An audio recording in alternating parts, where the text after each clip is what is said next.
Philippe va-t-il recevoir le président d'extrême droite? Le palais ne répond pas encore, mais, selon nos informations, il devrait consulter aussi le Belang, comme le PTB d'extrême gauche. Pour des spécialistes flamands, Philippe perdrait sa neutralité s'il ne le faisait pas. La décision n'est toujours pas officielle, le palais se refusant jusqu'ici à tout commentaire. Mais, selon nos informations, il semble que le roi, dans son tour de consultation post-élection, recevra bien le président de partis d'extrême droite comme d'extrême gauche, donc du Vlaams Belang comme du PTB.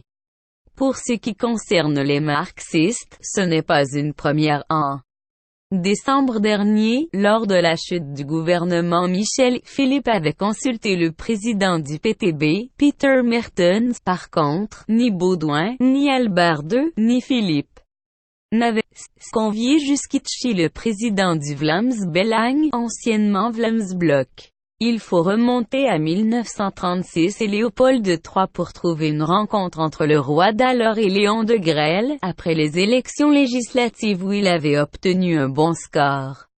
Mais après la rencontre, pointe l'historien Vincent Dujardin, Auclouvin, Léopold III avait qualifié le rexiste de « suffisant et insuffisant ». En 1978, Baudouin avait également lancé une invitation au président du Vlaams Bloc Karel Dillon, mais celui-ci avait refusé de se rendre au palais. Une vexation royale qui n'a pas dû être appréciée. Toujours est-il que, par la suite, Baudouin n'a plus convié le Vlaams Bloc, devenu Vlaams Belang après une condamnation pour racisme et xénophobie de CASBL Satellite en 2004, même lors du Dimanche Noir de 1991. Au contraire, rappelle Vincent Dujardin, il avait réservé sa première audience d'après-scrutin à Paula Dunt, commissaire royal à la politique des immigrés, pour insister sur le vivre ensemble. Albert II n'a pas non plus consulté le Vlaams Bloc en 2003, quand le parti avait décroché 18 sièges à la Chambre, comme aujourd'hui. Et Philippe a poursuivi la tradition en 2014. Mais désormais, la pression s'accentue pour que le palais entende le signal des électeurs. Ils ont été 810 000 à voter pour le Vlaams Belang à la Chambre, et reçoivent ce parti aussi. Ainsi, au Standard, le professeur émérite d'histoire contemporaine Mark van den Wingart Koeloven estime que le roi commettrait une faute en ne recevant pas Tom van Grieken. Son argument: il ne peut pas regarder à côté des résultats. S'il n'invite pas le Vlaams Belang, il fait une déclaration politique. Il enfreint sa neutralité et perd sa crédibilité de médiateur. Ils Retlers de plus en plus remis en question du côté flamand.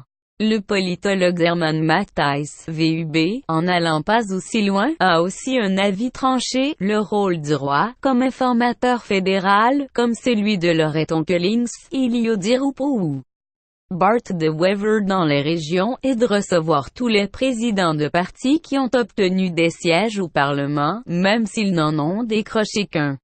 Ensuite, le roi nomme un informateur, formateur qui lui fait rapport. Le roi est une personne neutre, il doit donc recevoir tous les présidents, de gauche ou de droite, qui ont des élus, point. Il ne doit pas s'occuper d'idéologie, juste de la représentation des partis au Parlement, pour leur demander leur analyse de la situation et qui il verrait comme informateur. La plupart des partis ont perdu dimanche, Icolo, PTB et Vlaams Belang exceptés. Le roi ne peut pas recevoir que les partis qui ont perdu. Vincent Dujardin, lui, ne pense pas que le pourcentage soit l'argument décisif pour recevoir un parti, même s'il est plus facile d'ignorer un parti que fait 5% plutôt que 18%.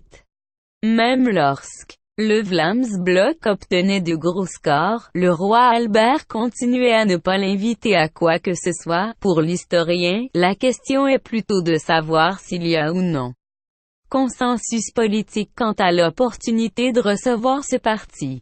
Comment le Belang est-il perçu dans l'opinion publique flamande, dans la presse, par les présidents de partis? Quels sont Par exemple le parti que Chris Peters hier ou Bart de Wever aujourd'hui reçoivent pour former le gouvernement flamand, et il pointe, aussi, une décision de justice à Anvers. En octobre 2018, selon laquelle il n'y a pas de preuve que le Vlaams Belang est un parti raciste. Évidemment, personne n'est dupe. Autrement dit, c'est le contexte qui devrait motiver la décision royale plutôt que le score du Vlaams Belang. Et une petite explication sur l'éventuel changement d'attitude du palais ne serait pas superflu. Pour conclure, Vincent Dujardin rappelle, lui aussi, le rôle du roi, maintenant, est tout simplement de s'informer. Inviter un parti ne veut pas dire encourager à le voir prendre part à une future négociation de formation gouvernementale. Mais même recevoir le Belang reste un geste délicat, le roi risque-t-il de le renforcer en le recevant ou en ne le recevant pas? Quelle que soit la décision, rien n'empêche Philippe de donner aussi des signaux indépendamment de ce choix. Il l'a déjà fait en partageant avec une famille musulmane leur pas de rupture du jeûne du Ramadan, par exemple. Esperluet-LT, Neuframe Esperluet-GT, Esperluet-LT, ULID égale, question, Esperluet-GT, Esperluet-LT, Li Esperluet-GT, le roi doit-il recevoir le Vlaams Belang, Esperluet-LT, Li Esperluet-GT, Esperluet-LT, UL Esperluet-GT, Esperluet-LT, Neuframe Esperluet-GT.